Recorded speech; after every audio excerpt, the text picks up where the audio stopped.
نحمده ونصلي ونسلم على رسوله الكريم اما بعد. حضور پاک صلی الله علیه وسلم سره ټولونه زیات محبت کول ول جماعت اغا د صحابه کرامو رضوان الله تعالی علیهم اجمعین جماعتو. صحابه کرامو هر قول او هر عمل د سنت مطابق، یعنی صحابه کرام چې کوم کار کوو یا کوم خبره به کوله هغه د سنت مطابق و. د صحابه کرامو یو جماعت هم داسې نه تیر شوی چې د هغه قول او عمل د سنت مطابق نه وي. قرآن مجید دا د شریعت متن ده او احادیث مبارکه د دې متن د پاره یو شرع ده او د صحابه کرام د عمل او علم په اعتبار سره د دې شرع گواهان دي. الله جل جلاله حضور پاک علیه الصلاۃ والسلام صحبت او رفاقت لپاره د صحابه کرامو انتخاب کړی دي. صحابه کرامو کې حضرت عبد الله بن عمر رضی الله تعالی عنهما دا یو ډیر زیات متبع سنت یو صحابي وو. د رسول الله صلی الله علیه وسلم په سنتو کې یو سنت او ادای هم نه د پریخي. کچیرته مونږ په زړونو کې د نبی علیه الصلاۃ والسلام رښتونه او رښتیا محبت وای نو مونږ به نن سبا داسې عمل او کردار نه ظاهره ولای چې په هغه باندې نبی علیه الصلاۃ والسلام خفه کېدلی. نن سبا مونږ خپل حلیه او خپل شکل داسې جوړ کړی دی چې کوم ډیر د الله تعالی ته ورنږدې شو او ډیر نیک عملونه کوو په هغه نیک عمل کې د ګناهونو اثرات خامخاوي. صحیح مسلم کې ام عائشہ رضی الله تعالی عنها د نبی علیہ الصلوۃ والسلام دا یو حدیث نقل کړی دی وهي 10 من الفطره قص الشوارب واحفوااللحی والسواك واستنشاق الماء وقص الاظفار ونتف الابط وحلق العانه وغسل البراجم وانتفاس الماء. دا لس شیزونه داسې دي چې په حدیث کې موجود دي چې دا لس شیزونه د فطرت نه دي. فطرت مطلب دا صاحب مجمع البحار علامه طاهر پټنی رحمت الله علیه هغه لیکلی دی وای 10 من الفطره مطلب دا دی چې 10 من السنه وای دا لس شیزونه داسې دي د سنت نه دي. بیا سنت د ټول انبیاء کرامو سنت او د ټولو صحابه کرامو سنت دي، بلکې تابعین او تبع تابعین ائمه او فقها دا د ټولو سنت دي. د دې سنتو انکار کول دا ډیره د خسارې او د نقصان خبره ده. د فطرت معنی دا سیده که یو انسان لږ د دماغ ول صلاحیت لري نو کدی معنی کې د سوچو کې نو د تبخپل معلومه شي چې دغه ګیره پر خودل د داسې بدیهیات او د واضح کارونه دي چې دا د دلیل محتاج نه دی. لکه څنګه چې یو کس ته لوږه ولګي او هغه ته تنده ولګي نو دینه څوک دا تپوس نه کوي چې ته ولې وږی شوی او ولې تږی شوی، ځکه چې دا وږه او تنده دا یو طبیعي او فطرتي کارونه دي. بلکې کوم یو کس داسې وي چې هغه ته لوږه هم نه محسوسیږي او تنده هم نه محسوسیږي نو بیا خلک دینه تپوس کوي چې تا ته لوږه او تنده ولې نه محسوسیږي، د دې څه وجه ده، څه بیماری ده چې موږ د دې علاج او تشخیص وکړو. داسې دا کومه ګیره پرې ښودل چې دا د دومره ظاهرو او واضحو شیزونو نه شمارل کېږي چې د ټولو انبیاء کرامو صحابه کرامو ائمه د دې سنت دی نو دا دومره ظاهره او واضح کار دی، دومره بدیهیاتو نه ده چې دا د دلیل محتاج نه دی. ملک پاکستان کې دوه طبقې دي. هغه یو طبقه بالکل د ګیرې د سنیت انکار کوي، هغه وایي چې بالکل دا ګیره چې ده د په شریعت کې هیڅ حیثیت نشته، بلکې ګیرې مطلب دا ده چې خالی معمولی د دې نشانی وي.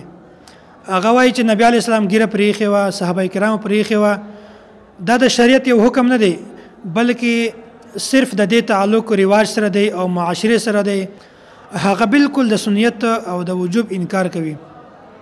حالانکه صحیح مسلم کې حضرت عبد الله بن عمر رضی الله تعالی عنه دا یو روایت نقل شوی دی. قال رسول الله صلی الله علیه وسلم خالفواالمشرکین احفواالشوارب واوفواللحی.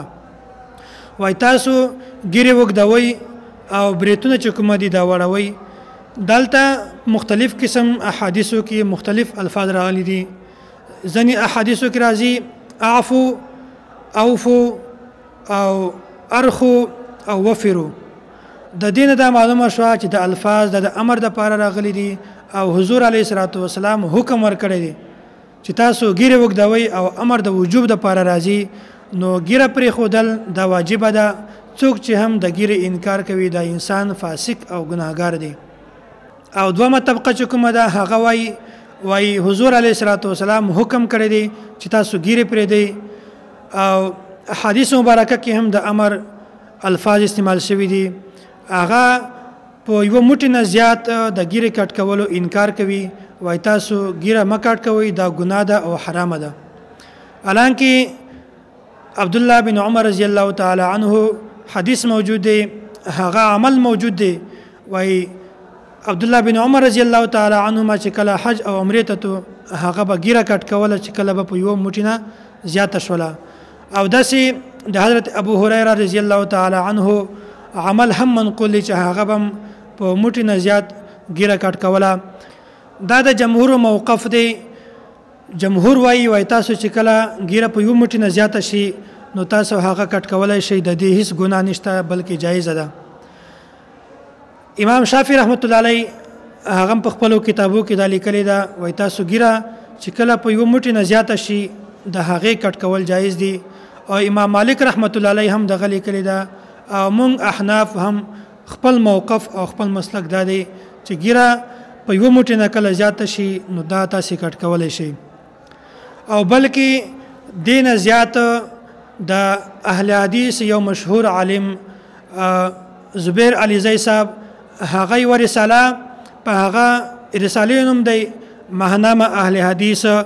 په هغه رساله کې یو عنوان دی د ګیرو د ویختانو احکام بالون کې احکام. دا یو مضمون دی ابراهیم بن بشیر الحسینوی دغه مضمون لیکلی دا او د دې رسالې چې کوم مدیر ده هغه حافظ زبیر علی زئی ده. نو دا کوم چې مضمون والکسته ابراهیم بن بشیر الحسینوی دغه مضمون لیکلی دا او د مدیر کوم داوی چې کله هغه ته یو مضمون ورسی او هغه مضمون چکی که هغه څه تبدیلی کې راوستل غواړي هغه تبدیلی هم کې راولي او که هغه ختم کول هم غواړي د دې مضمون هغه هم ختم کولای شي. نو دغه د ابراهیم بن بشیر یو مضمون لیکلی دا په هغه مضمون کې د ډیر احادیث د جمع کړي دي چې ګیره کله په یو موټی نه زیات شي د دې کټ کول دا جایز نه دي. حدیثونه جمع کړي دي. حالانکه دینه مخته تاسو په دې مضمون کې کتلای شي چې کوم غټ بریکټ راشي. دا بریکټ مطلب دا دی چې کوم دا د زبیر علی زئی یعنی چې کوم د دې رسالې مدیر وي هغه د دې تصحیح کوي چې دا مضمون صحیح دی او غلط دی. نو په دې کې چې کوم دا غټ بریکټ دی په دې کې حافظ زبیر علی زئی دا بیان کړی دی. وای عبد الله بن عمر رضی الله تعالی عنه نه ثابت دی چې هغه حج او د عمره په وخت کې د خپل ګیری څه حصہ چې هغه به کله په موټی نه زیات شو کټ کوله به هغه حواله ورکړی ده صحیح بخاری او سنن ابي داود. او داسې ابن عباس رضی الله تعالی عنه د آیات تشریح هم داسې کوي والاخذ من الشارب والاظفار واللحيه. وای د ګیره وګد ګیره کټ کول او داسې د بریتو کټ کول. او محمد بن کعب القرظی هغه بارکی هم زبیر علی زئی لیکلی دی. وای هغه په حج کې د ګیری د کټ کولو قائل وو. او داسې قاسم بن محمد بن ابي بکر هغه به هم خپل ګیره کټ کوله. او مصنف ابن ابي شيبه کې د زبیر علی زئی د روایت راخسته دی. وای ابو هريره رضی الله تعالی عنه نه دا مروي دی. وای هغه به هم چې کله ګیره په یو موټی نه زیات شو هغه به کټ کوله. داسې ډېر روایت دي چې هغه زبیر علی زئی دیته بالکل صحیح ویل دي. وای روایت بالکل صحیح دي په دې کې هیڅ ضعف نشته. او بل په دې مضمون کې ابراهیم بن بشیر الحسینوی دا خبره لیکلې ده. وای عبد الله بن عمر رضی الله تعالی عنه دغه خپل عمل وو د دې عمل د قابل حجت او استدلال نشي جوړېدلی. د دې جواب هم زبیر علیزی صبر کړی دی. وای موږ د پاره د صحابه کرامو تابعینو او د فقهای اقوال چې کوم دي دا بالکل معتبر دي او بالکل موږ دا منو. د دې په بدله کې چې کوم د نن سبا د 14مې او د 15مې صدۍ چې کوم علما دي د صحابه کرام په مقابله کې موږ د دې اقوال نه منو او بالکل د دې خلاف حافظ زبیر علیزی کړی دا. نو ږیره پرې خودل دا واجب دي او حضور علیه الصلوۃ والسلام د دې حکم ورکړی دی. او کوم کسان چې بالکل د ږیرې د وجوب او د سنت انکار کوي دا هم غلطي. او بعض هغه خلک چې ږیرې پرې دي او په موټي نه زیات پرې دي هغه د کټ کولو انکار کوي، هغه کټ کولو ته حرام او ګناه وایي. دا هم صحیح نه ده، بالکل غلطه خبره ده. الله جل جلاله مونږ تاسو ته سمجھ را نصیب کی. واخر دعوانا ان الحمد لله رب العالمین.